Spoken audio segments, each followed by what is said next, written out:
Assalamualaikum warahmatullahi wabarakatuh. Perkenalkan, saya Rian Sudarsono, mahasiswa UIN Siber Syekh Nurjati Cirebon, kelas C1. Video ini dibuat untuk memenuhi tugas mata kuliah literasi digital kitab kuning yang diampu oleh Bapak Asep Hamdani MPD. Pada video kali ini kita akan membahas tentang kitab Adabul Alim wal Muta'alim yang dikarang oleh Hadratus Syekh Hasyim Asy'ari.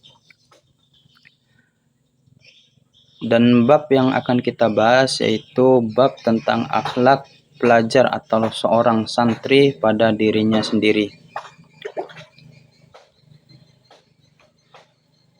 Al-babu tsani fil adabil muta'allim fi nafsihi wa fihi asyaratu anwa'in minal adab.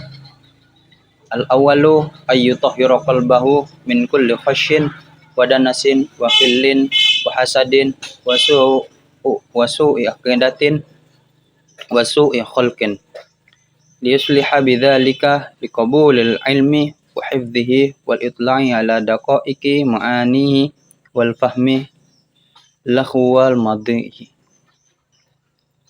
Atsani anta hasanun niyyah fit talabil ilmi bi ay yaqsida bihi wajhallahi azza wa jalla wal amalu bihi wa hiya syari'ati wa tanwir qalbihi wa tahliyatil batinihi wa taqribu minallahi ta'ala wa la yaqsida bihi al-i'rad dunyawiyyah man tahsili riyasati wal jahi wal mali wal mubahatil aqran wa ta'dhimin nasi lahu wa nahwi dhalik. Atsalits ayyubadira bi tahsilil ilmi sababihi wa awqatil umrihi wa la yakhtara bi khada'in taswifi wa ta'mil. Wa inna kulla sa'atin tamarru min umrihi la budda laha wa la awda anha wa yaqta'a ma qadara alayhi min al-ala'iki syakhilati wal awa'iki mani'ati an tamamit talibi wa badalil ijtihadi wa quwwatil jiddi fil tahsili fa innaha qawati'u tariqat ta'lim. Yang artinya yaitu akhlak seorang pelajar pada dirinya sendiri. Etika pelajar terhadap dirinya sendiri ada 10 macam. Yaitu yang pertama, harus mensucikan hatinya dari setiap sesuatu yang mempunyai unsur menipu, kotor, penuh rasa dendam, hasud, keyakinan yang tidak baik, dan budi pekerti yang tidak baik.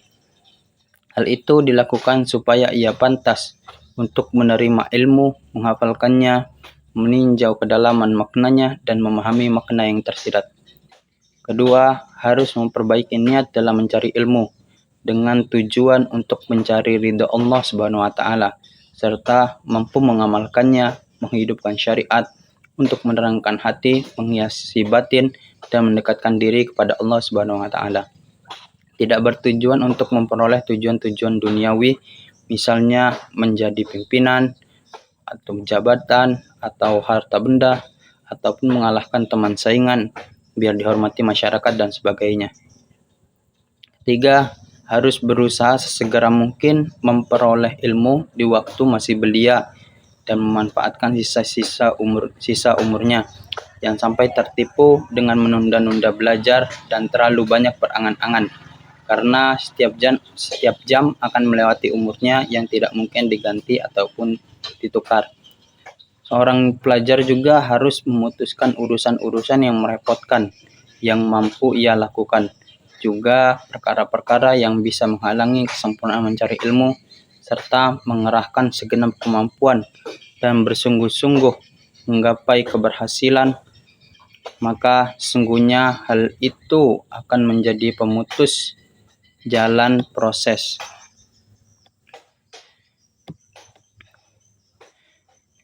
Contoh kasus pada bab ini yaitu contohnya seperti Contohnya menunda-nunda pekerjaan, yang dimana banyak anak muda zaman sekarang ataupun mahasiswa ataupun siswa atau anak muda zaman sekarang itu banyak yang merasa punya banyak waktu.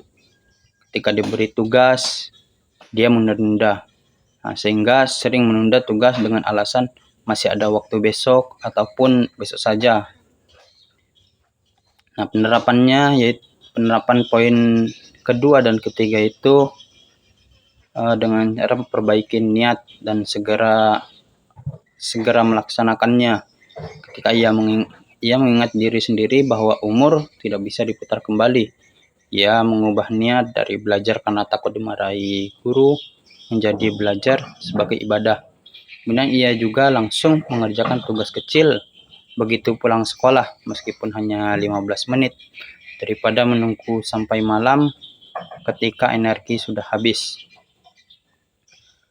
Kesimpulannya yaitu etika pelajar atau santri itu terhadap dirinya sendiri merupakan fondasi utama dalam menuntut ilmu yang menuntut integrasi antara kesucian hati, ketulusan niat, dan disiplin diri. Pelajar juga wajib membersihkan hatinya dari sifat-sifat buruk seperti dendam dan hasud, serta meluruskan niat semata-mata untuk mencari ridha Allah Subhanahu wa taala, bukan untuk kepentingan duniawi. Proses ini harus dimulai sejak dini dengan kesungguhan hati, dengan kesungguhan tinggi disertai sikap qanaah dan sabar menghadapi kesulitan hidup sebagai jalan menuju hikmah. Keberhasilan tersebut juga sangat bergantung pada manajemen waktu yang efektif, membagi waktu untuk menghafal, membahas, menulis, dan mengulang pelajaran pada momen yang tepat, serta pemilihan tempat belajar yang tenang dan jauh dari gangguan agar konsentrasi dan pemahaman ilmu dapat terjaga secara optimal. Demikian bab yang saya sampaikan, kurang dan lebihnya mohon maaf. Assalamualaikum warahmatullahi wabarakatuh.